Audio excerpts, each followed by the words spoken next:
Now let's dive deep into this LGBTQ story for today. I'm Dino Mosquera, and let's square up the USA view.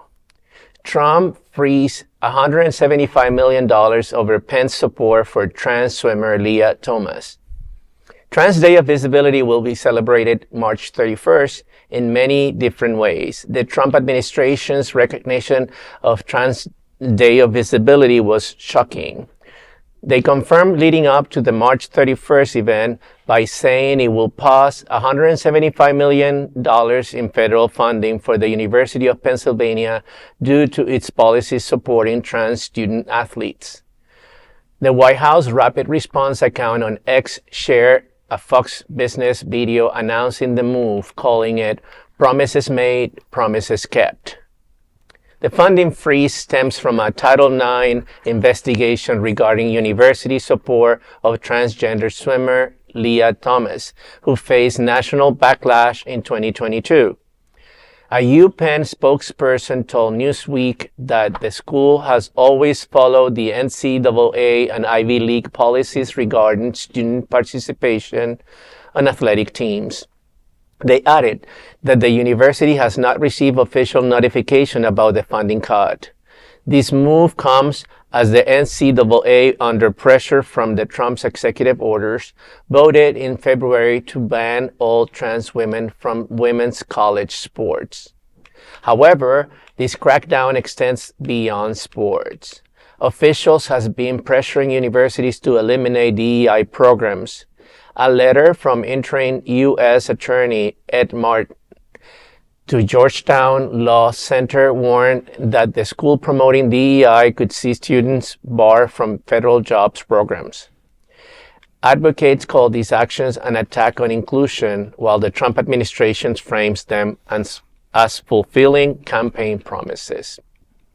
It's shocking to me that this is where they focus their attention, that they, with so many problems this country is going through and all this isolation that we're going through around the world, and Donald Trump just dedicates so much time and effort to make the life miserable of people, trans people. And obviously, they told us already that Project 2025, that these diversity, equality, and inclusion programs were going to go away. And here it's happening. It's just, it's gross what they're doing.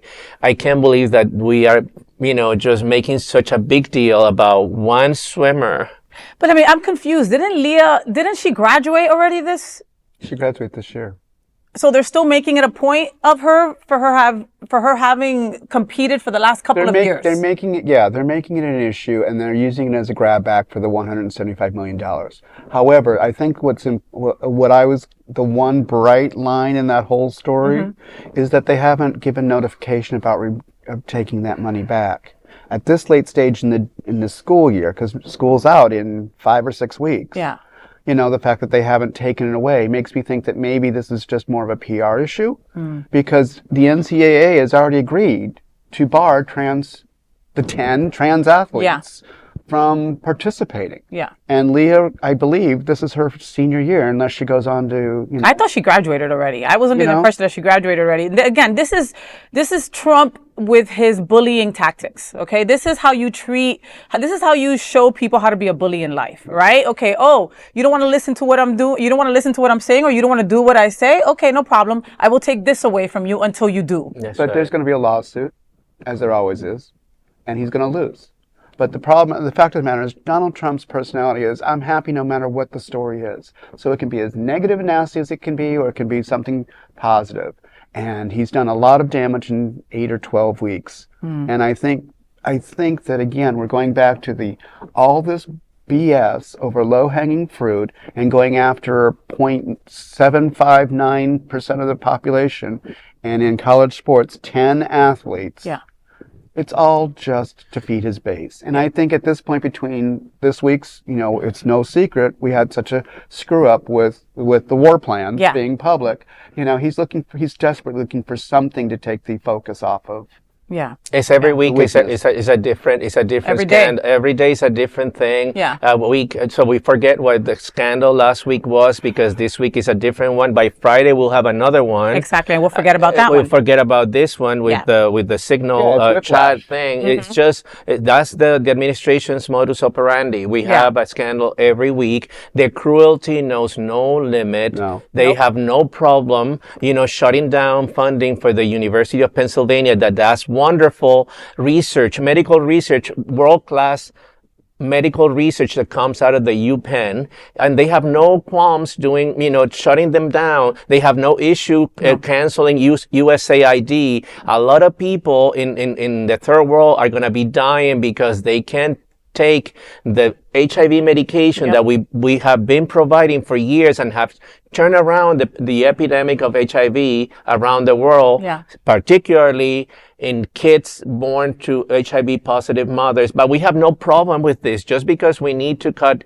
some funds from the government so that we can give millionaires and billionaires tax cuts. The cruelty is insane. It's insane. It's insane. It's insane. Now, U of Penn, I will say that, they have other people who donate and stuff like that, right? They're a bigger corporation, right? They have frozen funds for nonprofits right here, Dino, in our own backyard. Nonprofits that you know and love have gotten frozen assets on certain things that were promised to them. But this is where we come together. The U of Penn, like most major state organizations or schools, have billion-dollar endowments. Hopefully, some of those endowments can be pulled to fulfill these $175 million. Wow. But also, this is a point where, we have to come together as a nation, not a gay nation, not a straight nation, but a nation, and we have to start patching and filling and saying enough.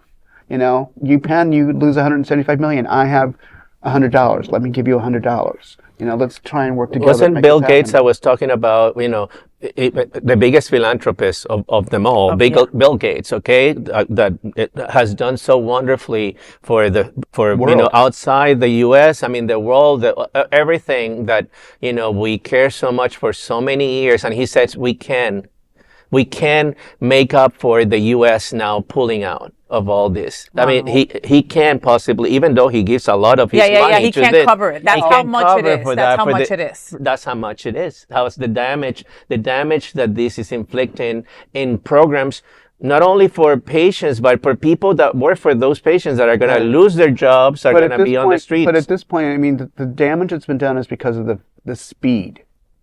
No president has ever used the executive power like he has by going around Congress. Yeah. So, in 8 weeks, he's done a whole world of hurt to everybody. There is no one safe from this. Yeah. From Medicaid to food stamps. Yep. It's all on the table. And I think that's what's got everyone caught off guard, because most presidents go through Congress and they go through the House. He's governing by executive order. Like just signing those papers at his desk every day. I think it was something about Social Security today and him making sure that the old people can't say who they are on the phone. They'll have to go into the Social Security office to state that themselves. He's shut down half of the offices. Right. So, but my point is, again, and I harp on every time I'm on the show, is we have to come together. We have to start networking. We have to start filling those gaps, and we have to vote people out.